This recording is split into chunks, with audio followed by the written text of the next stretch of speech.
Bismillahirrahmanirrahim. Alhamdulillah wassalatu wassalamu ala Rasulillah wa ala alihi wa ashabihi wa mawalah ma ba'du. Bapak Ibu jamaah umrah daurah travel afani Allah wa yakum ajma'in. Manasik yang akan kita bahas dan sampaikan ini adalah ringkasan dari manasik umrah. Adapun bahasan secara detil dan secara universalnya, secara menyeluruhnya itu dibahas di kajian-kajian kitab fikih. Karena manasik haji dan umrah itu ibadah yang sama seperti salat, memiliki bahasan tersendiri. Maka dari itu masih ada waktu setelah acara ini bagi jamaah untuk mendalami kembali lebih detil tentang bagaimana manasik umrah yang sesungguhnya. Taib. Di sini disebutkan tentang keutamaan umrah. Umrah dalam bahasa Arab artinya az-ziyarah. Ziarah ke Makkah atau Ka'bah al-Musharrafah. Atau disebut dengan haji kecil oleh orang Indonesia. Haji besarnya yang ada wukuf di Arafah. Keutamaannya disebut diantaranya al-umrah ila al-umrah kafaratun lima bainahuma wal hajru minal burur laysa lahu jazaa illa al-jannah. Satu umrah ke umrah yang lain itu sebagai penggugur dosa yang ada di antara keduanya. Dan haji yang mabrur tidak ada balasan kecuali surga untuknya. Jadi di sini disebutkan keutamaan umrah menggugurkan dosa-dosa. Penggugur dosa itu banyak jamaah. Bukan hanya umrah, dan rahmat Allah luas. Ada nilai lebih yang ada pada umrah ini, yaitu nilai lebih kita menjalankan perintah Allah Subhanahu wa taala yang disebutkan dalam Al-Qur'an, wa atimmul hajja wal umrata lillah. Sempurnakanlah haji dan umrah karena Allah Subhanahu wa taala. Ini yang kita inginkan, ini yang kita akan lakukan, dan satu karunia dan keutamaan yang Allah berikan kita kesempatan untuk melakukannya. Kalau sekedar keutamaan menggugurkan dosa, itu orang tidak umrah juga bisa. Banyak sholat Jumat ke sholat Jumat yang lain, sholat jamaah ke sholat jamaah yang lain, menggugurkan dosa. Tapi ada satu poin yang tidak ada pada semua itu, yakni bisa menjalankan ibadah yang sudah ada dalam Al-Quran, yakni wa atimul hajja wal umrata lillah. Yang kedua, umrah ini wajib menurut ulama. Itu pendapat yang paling sahih. Hukumnya wajib bagi yang mampu. Berarti ibadah umrah kita ini bukan sekedar untuk meraih keutamaan penggugur dosa tadi, tidak. Tapi menjalankan kewajiban. Suatu amalan yang wajib itu, Bapak Ibu, pahalanya berbeda dengan yang sunnah. Jauh lebih besar keutamaannya di sisi Allah Subhanahu wa taala. Ibaratnya salat zuhur dengan salat duha. Lebih besar mana pahalanya? Lebih besar salat zuhur karena dia perkara yang wajib. Umrah juga demikian. Umrah itu wajib. Kita melakukannya pahalanya sangat besar di sisi Allah Subhanahu wa taala. Di samping ada janji Allah akan mengampuni dosa-dosa kita. Taib. Di sini ada keutamaan satu lagi, umrah adalah jihad, tapi ini untuk kaum perempuan. Untuk kaum perempuan. Yani qultu ya Rasulullah ala nisa'i jihad. Ini ada seorang perempuan sahabiah bertanya ke Rasulullah sallallahu alaihi wasallam. Yani apakah ada jihad untuk kaum perempuan? Jihad yang ditanya di sini Ibu, ini bawa pedang perang melawan orang kafir di zaman Nabi. Yang wajib itu hanya laki-laki, perempuan tidak. Nah ini ada perempuan di zaman Nabi bersemangat, dia ingin jihad nampaknya, ingin ikut, dia pemberani. Bertanya ke Nabi, ya Rasulullah, yani alal nisa'i jihad, apakah ada jihad untuk perempuan? Nah, Nabi bersabda, na'am, iya ada jihad untuk mereka. Alaihinna jihad, la qitala fih, tapi tidak ada perang di dalamnya. Jihad tapi tidak ada perang di dalamnya. Apa itu? Al-hajj wal umrah. berhaji dan umrah. Ini salah satu keutamaan umrah bagi kaum perempuan. Dia akan mengamalkan suatu ibadah yang nilainya itu seperti berjihad. Kenapa dikatakan jihad? Karena haji dan umrah itu adalah amalan yang berat. Pertama, berat dari sisi harta, kita harus keluarkan harta. Iya kan? Ada harta untuk melakukannya, dan itu hal yang berat. Pada dasarnya manusia tidak mau mengeluarkan hartanya kecuali untuk sesuatu yang dianggap itu berharga. Seperti itu tabiat semua manusia. Jadi ketika dia mengeluarkan hartanya untuk demi perintah Allah, menunjukkan dia adalah hamba yang taat. Menunjukkan bahwasanya berarti perintah Allah ini dia hargai, dia ta'zim, dia agungkan. Menunjukkan keimanannya bagus terhadap syariat Allah Subhanahu wa taala. Tapi di sini umrah lah jihadnya tidak ada perang di dalamnya. Itu haji dan umrah. Taib. Ini keutamaan haji dan umrah, dan keutamaan ini adalah fungsinya untuk memberikan kita spirit dan semangat untuk melakukannya, untuk mengamalkannya. Jadi dalam syariat kita jamaah, semua amalan itu punya keutamaan disebutkan. Salat ini keutamaannya, puasa ini keutamaannya. Semua ada keutamaannya, sedekah begini keutamaannya. Kenapa seperti itu polanya? Tidak lain maksudnya sebagai targhib. Targhib mendorong supaya manusia mau beramal. Dijanjikan pahala, dan itu sesuai dengan tabiat manusia. Manusia itu kalau tidak dijanjikan sesuatu, ogah bergerak. Tapi kalau dijanjikan diskon, bergerak dia. Mau dia. Dijanjikan pahala, mau dia. Sebagaimana urusan dunia. Allah perlakukan manusia juga begitu. Dalam urusan akhirat, urusan agama, Allah sebutkan keutamaan-keutamaan supaya kita mau. Tapi nyatanya manusia kan begitu. Sudah diberikan keutamaan pada suatu amalan, diberikan ancaman juga oleh Allah. Kalau kamu langgar ini, kamu dapat neraka. Tetap aja tidak mau ibadah, tetap aja tidak mau taat, bahkan jatuh kepada maksiat. Menunjukkan betapa besar pengaruh hawa nafsu itu menghalangi manusia taat kepada Allah Subhanahu wa taala. Jadi Bapak Ibu yang diberikan taufik dan kemudahan untuk umrah di mendatang ini, bersyukur kepada Allah Subhanahu wa taala. Berarti Anda adalah orang-orang yang diberikan hidayah dan taufik oleh Allah Subhanahu wa taala, dan mungkin itu yang tidak didapati oleh orang-orang di luar sana. Ada banyak orang yang mampu, hartanya lebih kaya dari kita, tidak mau umrah. Tidak mau dia berhaji. Tidak mau, pelit dalam masalah itu. Bahkan diprovokasi supaya orang jangan pergi umrah. Seperti mengatakan hanya memperkaya Saudi Arabia katanya. Sebagaimana perkataan orang liberal di hari ini kan begitu. Buat apa pergi haji, pergi umrah itu memperkaya Saudi Arabia katanya. Jadi dibawa perkara ibadah ke nuansa politik. Na'udzubillah min dzalik. Tidak, bukan begitu. Orang-orang yang beriman, dia yakin dengan perintah Allah, yakin dengan sabda nabinya, dia berniat untuk tunduk atas hal itu. Nah, ini yang menjadikan kita bersyukur kepada Allah Subhanahu wa taala. Taib. Kemudian syarat ini tidak kita bahas, kita langsung ke rukun umrah. Pertama itu ihram. Ihram. Begini biar mudah dipahami. Kita kalau sholat itu ada namanya takbiratul ihram. Iya kan Bapak Ibu? Iya kan? Mana suaranya? Iya kan? Taib, bagus. Allahu Akbar, itu takbiratul ihram. Kenapa dikatakan takbiratul ihram? Ini kan kalimatnya sama-sama ihram. Takbir artinya Allahu Akbar, ihram. Apa arti ihram di situ?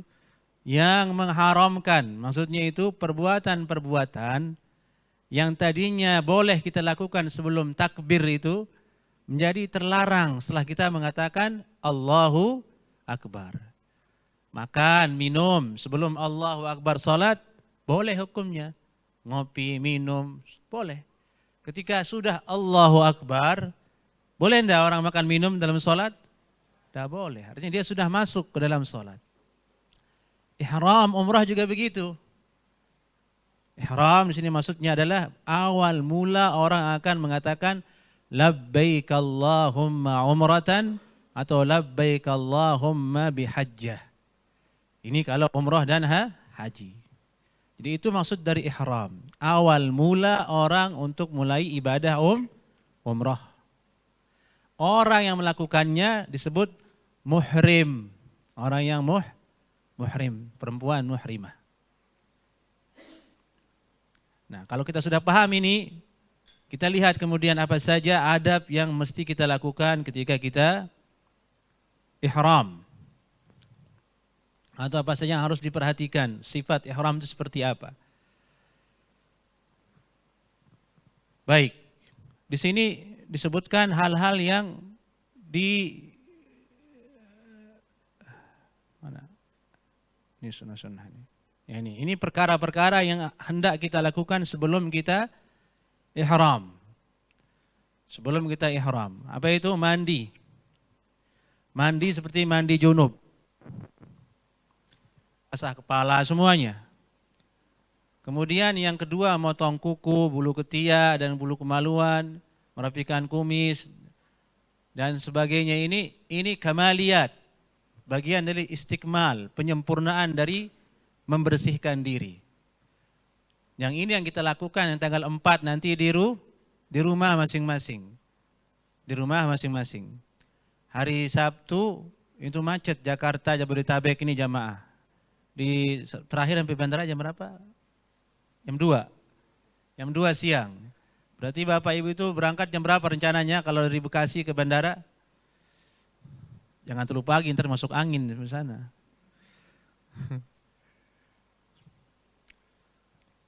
Yang paling aman lebih pagi memang, tidak macet kalau dari Bekasi.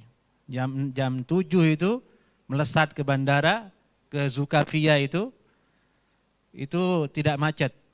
Tapi di atas jam itu barangkali mungkin butuh sedikit emosi itu, mulai macet.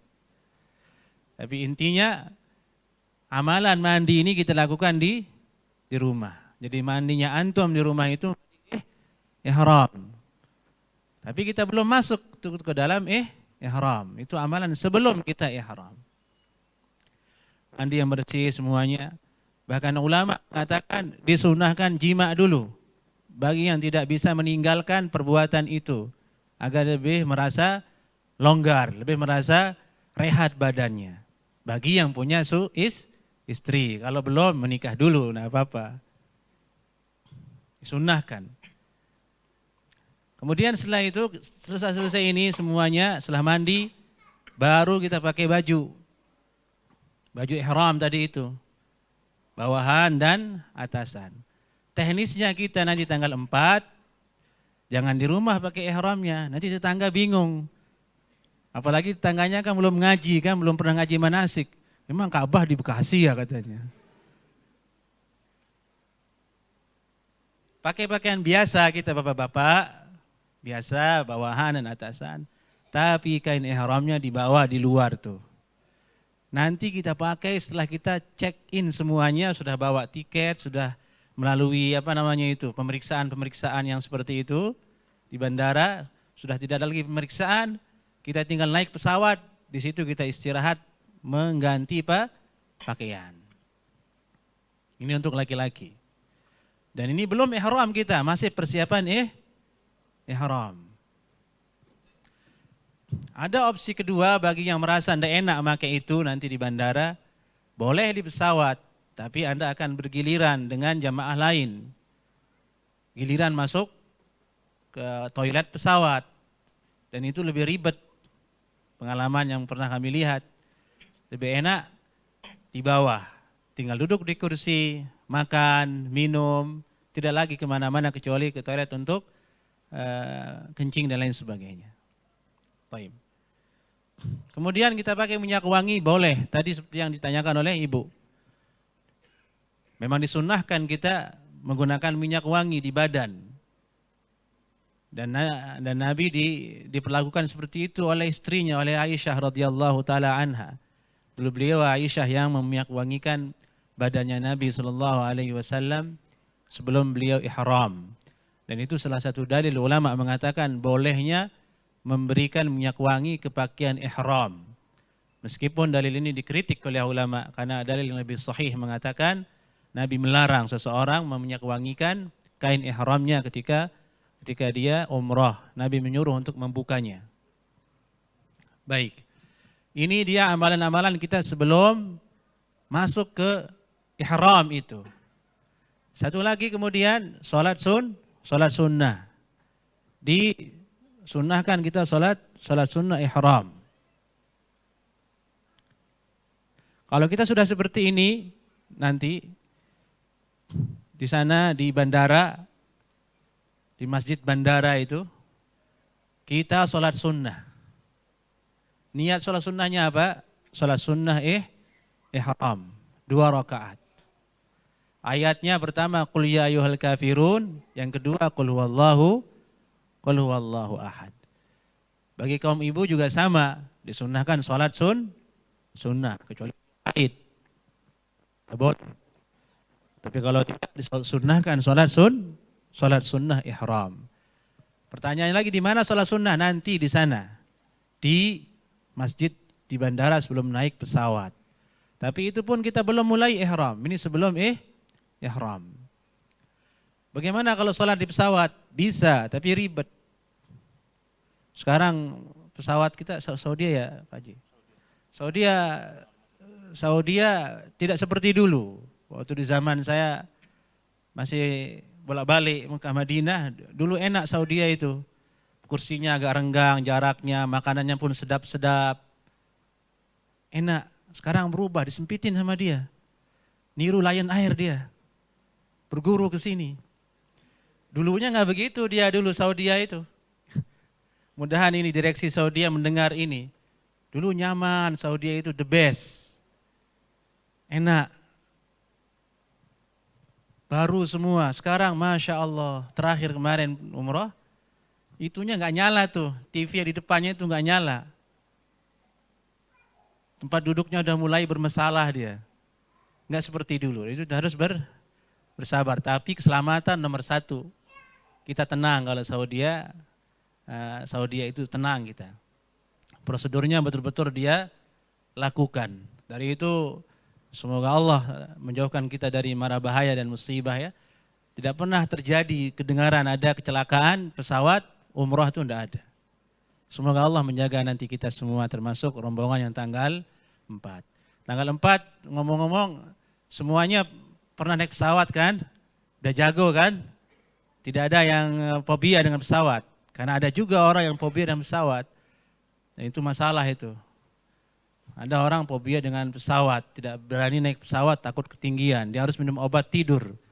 Ini masalah umrah seperti itu nanti bagaimana dia akan labbaik Allahumma umrah kalau tidur di atas pesawat. Baik. Setelah kita seperti ini, bisa seperti ini nanti, mudah-mudahan dimudahkan oleh Allah pada gambar itu. Loh, bukan gambar ini ya yang muncul. Astagfirullahaladzim, masalah saya. Taib. Saya kira gambar yang ini yang muncul tadi. Taib. Ini kain ihram. Kita sudah pakai ihram, kita naik pesawat. Kalaupun ada jamaah yang belum memakai pakaian ihram, tidak ada masalah. Nanti kita pandu di atas pesawat, insyaallah ta'ala. Kita pandu di atas pesawat. Di sini faidah kemudian. Kapan kita mulai berniat labbaik Allahumma umrah itu jamaah? Ada 2 qaul di sisi ulama mazhab. Terutama dalam mazhab Imam Asy-Syafi'i rahimahullahu ta'ala. Yang mana yang afdalnya? Pertama mengatakan selesai kita salat sunnah ihram. Assalamualaikum. Labbaik Allahumma umrah. Mulai dia. Untuk umrah. Selesai salat. Pendapat kedua yang afdal itu ketika mulai bergerak. Selesai salat, keluar dari masjidnya, kemudian naik ke ontanya, ketika onta bergerak di situ labbaik Allahumma bi umrah. Kalau di hari ini, kalau yang dulu ketika Bir Ali misalnya di Madinah, tuh keluar dari Masjid Bir Ali, naik ke bis, di atas bis, labbaik Allahumma bi umrah. Jadi kesimpulannya ada dua tempat. Pertama selesai sholat persis, kedua ketika sudah naik kendaraan. Dua-duanya bisa kita amalkan. Tapi dari sisi teknis kita, yang tanggal 4, kita akan mulainya di atas pesawat. Bukan selesai sholat sunnah. Di atas pesawat. Setelah pesawat terbang, nanti menjelangnya lam-lam, di situ kita mulai labbaik Allahumma bi umrah, tandanya kita sudah mulai masuk ke ibadah umrah itu. Itu lebih ringan. Kalau kita mulainya selesai sholat, misalnya kita sholat sunnah di masjid bandara, kita labbaik Allahumma bi umrah, berarti Anda sudah dalam posisi muhrim. Perkara-perkara yang diharamkan dalam ihram wajib Anda jauhi. Tapi kalau kita ihramnya nanti di atas pesawat, ketika akan melewati lam-lam, lebih ringan jadinya. Lebih ringan. Baik. Sampai di sini paham jamaah? Jamaah ibu-ibu yang tanggal 4 angkat tangan dulu, terutama yang tanggal 4. Mana suaranya yang tanggal 4? Baik. Mudah mengerti ini maksudnya? Sekaligus dengan teknis bapak-bapak yang tanggal 4 mana? Baik. Wah, ini mudah-mudah semua ya. Alhamdulillah. Alhamdulillah. Bisa saling ta'awun. Yang tanggal lain juga demikian. Tapi mungkin ke Madinah jadi beda teknisnya. Yang saya bicarakan itu khususnya tanggal 4 sekaligus dengan aplikasi ibadah manasiknya sesuai dengan keadaan kita. Baik. Kemudian di sini muncul pertanyaan kalau begitu, lebih enak mana, umrah duluan ke Mekah atau ke Madinah dulu? Ini yang jawab yang pernah melakukan dua-duanya. Ada yang pernah? Taib, saya pernah, saya ceritakan berarti. Masing-masing ada kelebihan dan kekurangannya. Kalau Mekah duluan seperti tanggal 4, itu lebih enak. Susah duluan, setelahnya jalan-jalan sampai pulang. Umroh hanya setengah hari jamaah. Kalau dihitung secara jam, paling cuma 5 jam kalau tidak macet. Tidak macet di tempat sa'i dan tawaf. Maka mungkin 2 jam selesai. Setelah itu, jalan-jalan tuh jamaah, senang-senang. Bebas dia mau ngapain. Sudah umroh selesai, sudah botak kepalanya itu. Yang kalau dari Madinah dulu dia belum umroh. Lupa dia kadang jamaah belum umroh. Belanja, jalan-jalan. Hari hanya tepar di Mekah. Nah ini jangan sampai ya ibu-ibu. Tapi kelebihannya yang Madinah duluan itu bisa menyesuaikan diri dengan cuaca. Dia sudah di Mekah dulu, di Madinah dulu, di Saudi Arabia, dia sudah tahu kultur sedikit, udah mengerti makanan, udah mengerti ini. Jadi udah dicas imannya dulu di Masjid Nabawi, dia bertaubat di situ, dia berzikir di situ. Dia semakin khusyuk, ada khusyuk lebih yang dia dapatkan karena sudah lebih dahulu berada di Masjid Nabawi. Itu kelebihannya kalau Madinah duluan. Jadi masing-masing ada kelebihan dan kekurangannya. Ala kulli hal dua-duanya ibadah kepada Allah Subhanahu wa ta'ala. Baik. Selesai kita masalah perkara sebelum ihram. Kita masuk ke ihram. Ihram itu niat dukhul ilal umrah. Niat masuk ke dalam umrah.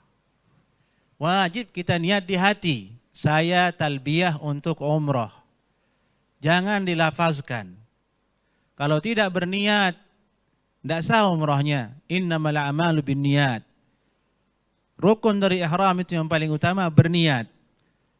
Jadi di dalam hati dia berniat, saya talbiyah untuk umrah. Labbaik Allahumma bi umrah. Labbaik Allahumma bi umrah ini dibaca dengan suara lirih, bukan dengan suara keras. Seperti yang ada tulisan di situ. Labbaik Allahumma umratan. Bisa. Labbaik Allahumma bi umrah. Bisa, ada baknya. Dua-duanya bisa. Ini kalau dalam sholat disebut dengan takbir yang tadi itu. Allahu Akbar itu. Kalau umrah ini dia. Labbaik Allahumma umrah. Coba ikuti saya jamaah semuanya. Labbaik Allahumma umrah. Coba yang laki-laki dulu. Labbaika Allahumma umrah. Kita rangkai dari awal. Labbaika Allahumma umratan. Tayyib. Labbaika Allahumma umrah. Coba ibu-ibu. Labbaika Allahumma umrah. Tayyib. Itu dibaca nanti lirih ya. Tidak usah angkat-angkat suara seperti yang di video-video itu. Seperti orang-orang yang nyanyi-nyanyi di tempat sa'i itu, kita nggak perlu. Itu membuat malu Indonesia sebenarnya. Kita menjadi pembicaraan dunia internasional. Itu jemaah siapa sih kayak gitu gitu. Nyanyi di tempat sa'i. Ada yang naikin bendera partai, ditangkap akhirnya itu. Sama polisi di sana.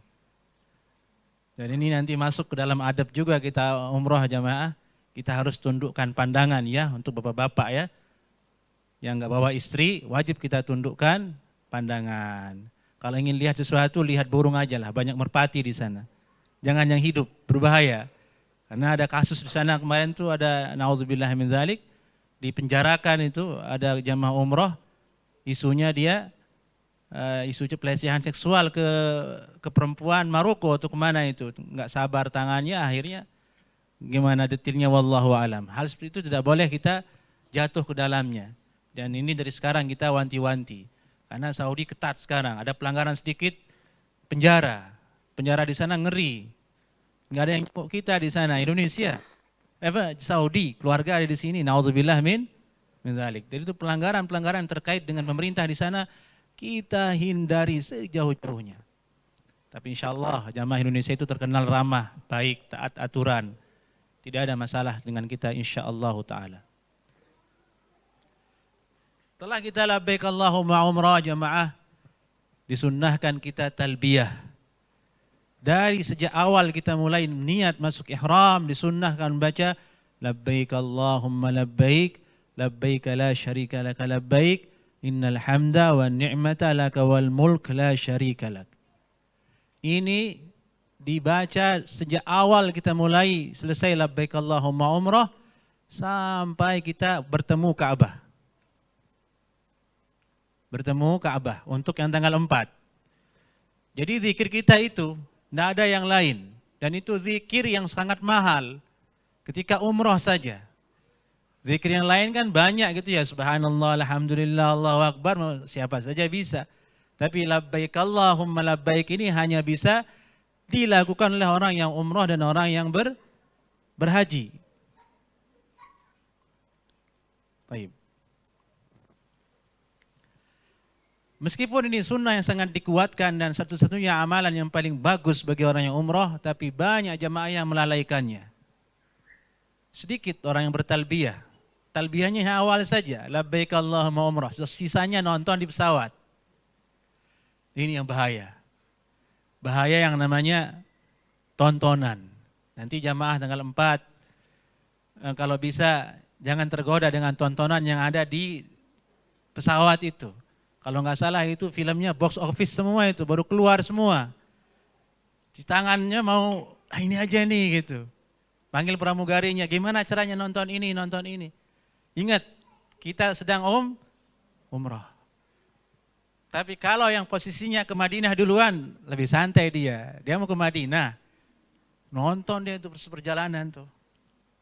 Kalau yang dari sini mau ke Mekah langsung mau umrah, kita ini tanggal 4, kalau bisa itu matiin saja itu yang di depan itu. Lebih baik tidur daripada nonton. Kita ingin umrah yang mabrur, yang diampuni oleh Allah, yang bisa merubah diri kita dan masukkan kita ke dalam surga Allah Subhanahu wa taala. Tapi justru di situ cobaannya jemaah. Jadi itu tidak mudah ibadah yang betul-betul yang sesuai dengan aturan Nabi sallallahu alaihi wasallam. Karena kalau kita sudah masuk ke ihram, artinya kita harus jauhi maksiat besar maupun kecil. Jangan sampai ibadah umrah kita ini rusak dengan tontonan yang disiapkan di dalam pesawat itu. Awalnya kan begini, kita tidak mau komitmennya, nggak mau nonton. Tapi kebetulan teman kita di samping ini nggak umrah dia, nonton dia. Kan bosan dalam pesawat, senyaman-nyamannya pesawat ya bosan. Semahal-mahalnya pesawat, bosan kalau 8 jam. Akhirnya bosan, nggak mau ngelirik. Awalnya ngelirik, lama-lama tangannya refleks ke situ. Nonton akhirnya. Dari itu butuh teman duduk yang saling mengingatkan. Jangan, tahan dulu. Tahan dulu, jangan nonton. Ini satu poin yang paling harus kita perhatikan tanggal 4. Untuk jamaah yang ke Madinah lebih mudah insyaallah taala. Lebih mudah ininya. Tayyib, kemudian kita sibukkan diri kita dengan baca Quran. Bawa mushaf kecil. Kalau kita lelah talbiyah labbaik Allahumma labbaik, ganti dengan baca Quran atau berdoa kepada kedua orang tua kita, berdoa supaya dimudahkan umrah kita oleh Allah Subhanahu wa taala. Kita ingat-ingat kita sedang ihram, sudah mulai umrah.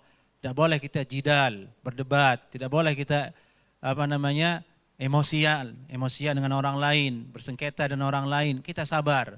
Ini adab-adab ketika kita akan umrah tadi. Kemudian setelah kita ihram, selesai bahas ihram, berikutnya itu rukunnya apa? Tawaf. Kita tawaf. Tawaf ada di sini. Ya, ini tawaf.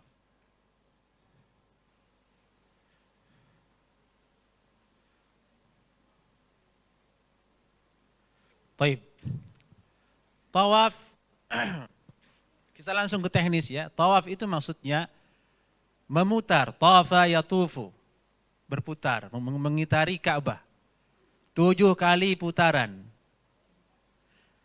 Yang paling perlu diperhatikan di sini, dan dia poin yang paling utama yang tidak boleh kita lupa, hendaklah ketika berjalan tawaf itu niatnya berjalan untuk tawaf, bukan berjalan nyari orang, nyari teman. Ini masalah jamaah umrah di mana-mana. Takut hilang. Takut hilang. Takut ketinggalan. Si ibu takut ketinggalan sama temannya.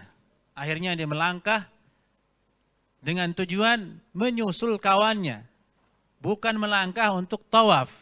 Kata ulama fikih, kalau seperti ini niatnya mengejar temannya ketika tawaf, mengejar rombongannya ketika tawaf, batal langkahnya, dia harus mundur. Mundur gimana di sana? Tidak bisa mundur di sana jamaah. Itu manusia ramai kayak apa itu? Maka perlu diingat, hendaklah setiap langkah kita itu untuk tawaf, bukan mengejar rombongan, bukan menyusul kawan, menyusul yang lainnya. Nah, untuk membantu masalah ini jamaah tanggal 4 dan yang lainnya nanti, jangan takut hilang. Mustahil travel akan membiarkan antum hilang. Sudah ada yang tanggung jawab. Ada pembimbingnya dan ada mutawifnya. Kalaupun beneran hilang, pasti balik insya Allah. Petugas Masjidil Haram juga ada. Pasti ditanyain.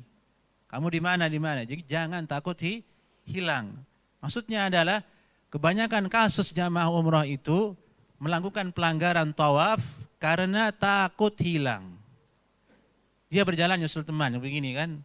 Ini misalnya Ka'bah di sini, kawannya di depan situ. Dia kejar begini, dia lupa kalau dia sedang tawaf. Dan itu sering terjadi seperti itu. Tidak boleh. Kita tawaf dengan khusyuk berjalan. Hati-hati kita jalan begini, bagi ibu-ibu tangannya begini ya. Kalau tawaf, kalau terlalu rame gitu ya, untuk menghindari desakan dengan jamaah. Di depan aja tangan begini. Kalau misalnya macet, kedorong jadi tangan yang kena. Begitu. Kalau sama suami ya suami di belakang begini kan, jaga istrinya supaya kalau ada orang di depan yang kena itu tangan. Karena nih orang-orang di sana itu orang-orang kuat semua, orang Afrika, orang Arab, orang Mesir, ototnya lebih gede dari kita. Begini sedikit kita jatuh tuh, makanya tangan di depan begini. Cara kita. Kemudian kalau kita desakan kita tawaf, bersabar saja. Tidak boleh ada kemauan untuk membalas. Bisa saja antum diginiin tuh sama orang, bisa. Sabar saja, jangan dibalas. Ada juga orang berisik ketika tawaf.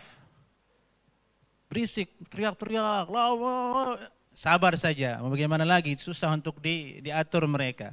Kita yang mengenal ajaran Nabi sesuai dengan sunnahnya tidak perlu kita ikuti. Taib. Tawaf ini 7. Awal mulanya itu adalah di lampu berwarna hijau. Sini. Ya.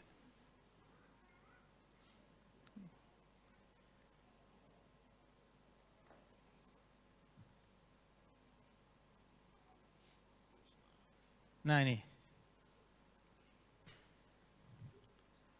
Di sini kita mulai tawaf.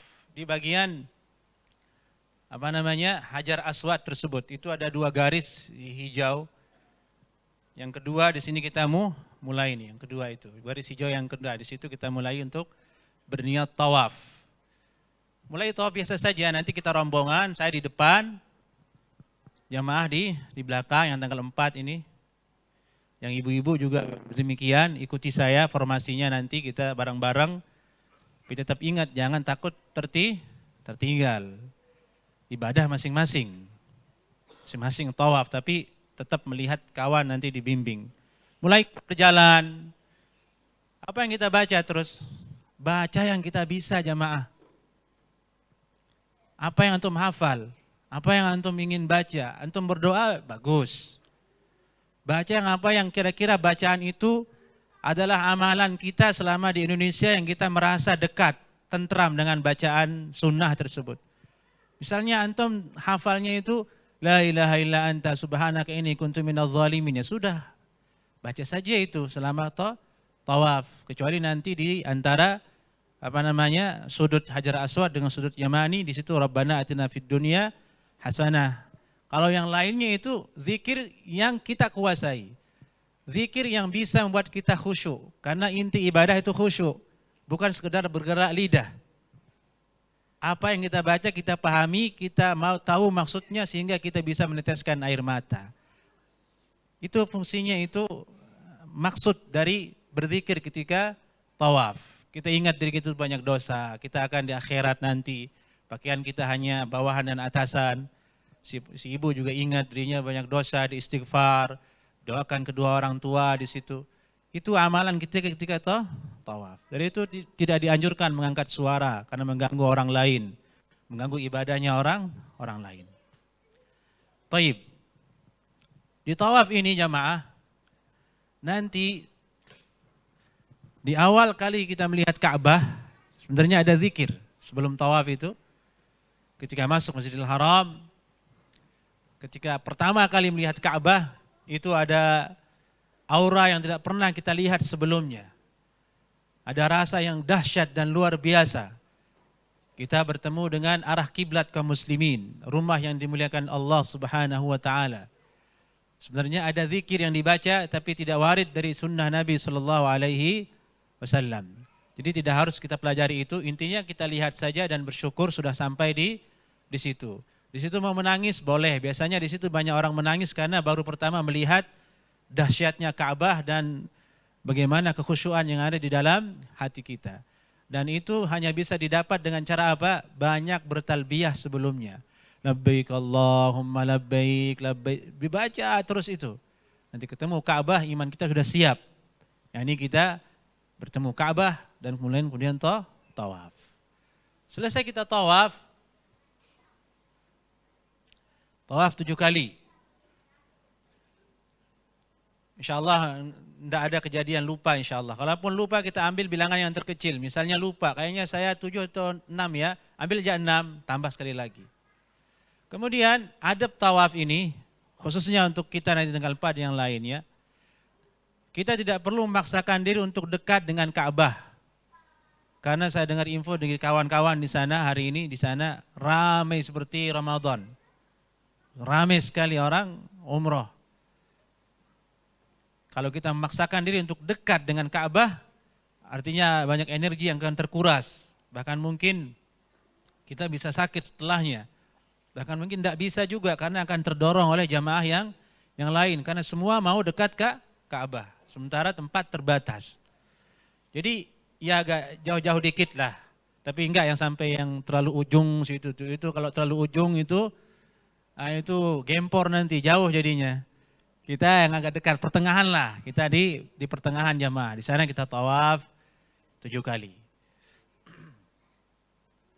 Kalau sudah selesai, kita disunnahkan sholat sunnah di belakang makam Ibrahim. Makam Ibrahim itu sebagaimana yang ada di gambar. Mana dia? Baik, makam Ibrahim sudah tahu kan jamaah?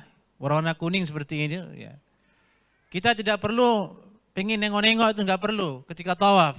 Jangan. Tidak sunnah. Lewati saja. Makam Ibrahim itu lewati saja yang kuning ini. Orang-orang yang nengok pengen ngelihat begini-begini itu dia belum ditatar, belum mengenal sunnah Nabi. Lewati saja. Nanti selesai tawaf baru kita sholat di belakangnya kalau bisa. Kalau tidak bisa persis di belakangnya yang sejajar dengan belakangnya, tuh paling belakang dekat air Zam-Zam. Nanti persis di belakang ini makam Ibrahim ini ke belakang sentuh mentoknya ada air Zam-Zam di sana. Di situ kita sholat sunnah. Lebih khusyuk. Setelah tawaf kita minum Zam-Zam. Kemudian kita istirahat di situ, sholat 2 rakaat, qul huwallahul kafirun, qul huwallahu ahad. Kemudian kita minum, duduk-duduk di situ, lihat teman yang belum selesai minum, kita rehat di situ. Biasanya di situ banyak orang foto-foto, saling foto-foto. Tidak masalah insyaallah taala bagi yang mau berfoto-foto untuk sebagai kenangan pribadi saja. Tidak masalah insyaallah taala. Di situ kita rehat dulu, ngambil napas, baru kemudian setelahnya kita berdoa. Berdoa kemana? Ke multazam. Multazam itu adalah area dinding yang di antara Hajar Aswad dan pintu. Itu namanya multazam. Disunnahkan kita berdoa dengan posisi menempelkan badan dan tangan di situ begini. Dan ini amalan yang susah dilakukan sekarang karena terlalu ramai ya. Tidak mungkin. Itu hanya bisa diramalkan oleh orang-orang yang sudah paham umroh dan sendiri, tidak ada lagi orang lain.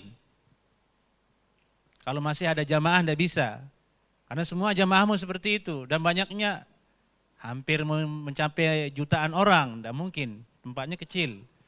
Ini sebagai informasi, disunnahkan selesai sholat sunnah 2 rakaat, kita datang ke multazam di situ berdoa sambil menempelkan badan. Allah Subhanahu wa ta'ala. Setelah itu baru kita pergi sa'i. Bagi yang masih kuat di saat itu alhamdulillah, bagi yang sudah terkuras tenaganya bisa kita rehat dulu sebentar supaya mengisi tenaga untuk sa'i. Sa'i Safa dan Marwah. Dulu Safa Marwah ini satu. Sebelum perluasan, Safa Marwah, Safa dan Marwah. Marwah itu dulu adalah Safa Marwahnya sebelum diluaskan. Safa Marwah yang dulu ditutup, dibuat yang baru. Terakhir kami temukan juga dulu ketika masih di sana, sebelum sebesar ini. Jadi Safa Marwah yang dulu itu dijadikan satu, hanya untuk Marwah saja. Dibuat area baru untuk menjadi Safa. Lebih luas karena dulu banyak kejadian orang mati di sana jamaah musim haji karena sempit, saking banyaknya jamaah dan sudah tidak muat lagi. Dari itu ketika terjadi perluasan Marwah dan Safa Marwah itu ulama berdebat bagaimana hukum sa'i di situ di tempat yang baru yang sebelah kanan. Kalau kita dari Safa sebelah kanan berarti area barunya sebelah kanan itu yang menuju ke Marwah. Khilaf ulama, ada yang bilang boleh, ada yang bilang tidak. Berdebat mereka, ulama-ulama sepuh, ulama-ulama kibar, ulama senior dunia. Pada ujungnya akhirnya boleh hukumnya. Jadi sudah tidak ada lagi masalah ya. Boleh kita sa'i di Safa Marwah yang baru tersebut. Ini hanya historis saja, dulu itu Safa Marwah, sekarang hanya jadi satu yaitu Marwah itu saja. Taib. Sekarang longgar Safa Marwah jamaah kan sudah besar, sudah lebar sekali. Tinggal tenaga kita. Sampai kita Marwah, Safa, pertama-tama kita disunnahkan menghadap ke Ka'bah. Anggaplah Ka'bahnya di situ. Kita menghadap ke Ka'bah sebelum mulai sa'i. Kita berdoa di situ. Dan doanya sudah ada di kartu yang dibagikan, insyaallah taala di situ ada sepertinya. Berdoa dengan zikir yang warid dari Nabi itu, selebihnya berdoa dengan yang kita inginkan. Baru kita mulai melangkah ke Marwah. Bagi yang tidak kuat jalan sudah rasanya bawa santai saja. Tidak perlu takut ditinggal sama jamaah. Yang penting Bapak bawa kartu, udah kenal wajahnya, orang-orangnya biasanya kayak gitu. Nanti ditunggu di Marwah, kita ketemu di situ pasti.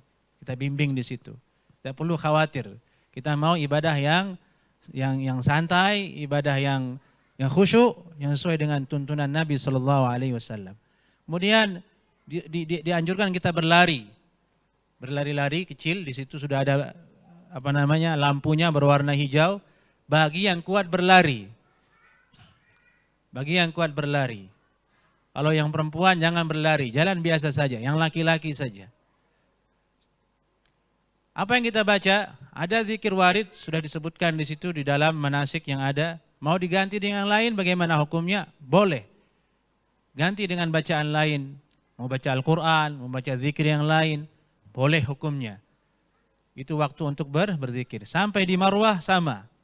Di Bukit Marwah kita menghadap kiblat lagi. Kita berdoa lagi kepada Allah Subhanahu wa taala di situ. Setelah selesai berdoa, baru kita menuju ke Safa kembali. Begitu sampai selesai. Selesai kita sa'i, baru kita tahallul, mencukur kepala. Teknisnya dulu mudah mencukur kepala jamaah. Kita dulu gunting kalau umrah, gunting kecil. Selesai umrah di Marwah, udah nyukur sendiri dulu. Untuk sebagai tahallul awal saja, tahallul mukaddimah saja. Nanti berikutnya baru menggundul di barbershop itu. Ada tulisannya barbershop banyak di sana kan, untuk laki-laki. Jaraknya dari Marwah ke barbershop lumayan jauh. Biasanya di mana ya jamaah kita?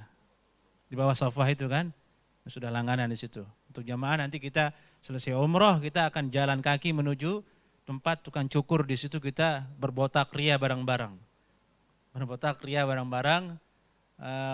Ongkosnya itu enggak ditanggung travel masing-masing 10 real ya, naik 15 real katanya, naik dulu 10 real dan 15 real ongkos untuk menggundul kepala jamaah bapak-bapak, biar nanti enggak nagih, maksudnya ini biar enggak nanya lagi nanti ini travel yang bayar apa kita, itu antum yang bayar 15 real, dan semua travel seperti itu, yang bayar manasik untuk memotong kepala diri sendiri, dan itu infak di jalan Allah Subhanahu wa taala.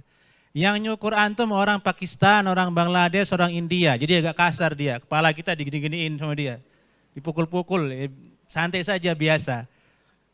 Saudara kita sama Islam.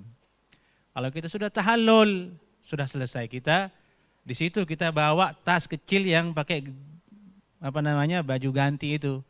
Kita buka sorban atas, kita pakai baju kaos, dan pergi ke hotel untuk istirahat. Dan begitu selesai kita umrah. Sisanya istirahat. Dan bisa-bisa itu mungkin seharian baru sembuh dari capek. Karena kan dari Indonesia kita yang tanggal 4 itu, dari Indonesia sudah mulai kita naik pesawatnya, turunnya, ininya, itunya. Jadi butuh energi yang banyak, dan insya Allah akan bantu kita bi'idhnillahi ta'ala. Baik, ini sepintas tentang umrah jamaah, sisanya tanya jawab. Selalu pasti ada yang tersisa dari masalah-masalah yang kita ungkapkan tadi. Dipersilahkan jamaah. Apa yang belum dipahami tentang manasik umrah dipersilahkan. Apa yang mengganjal yang belum dipahami dipersilahkan.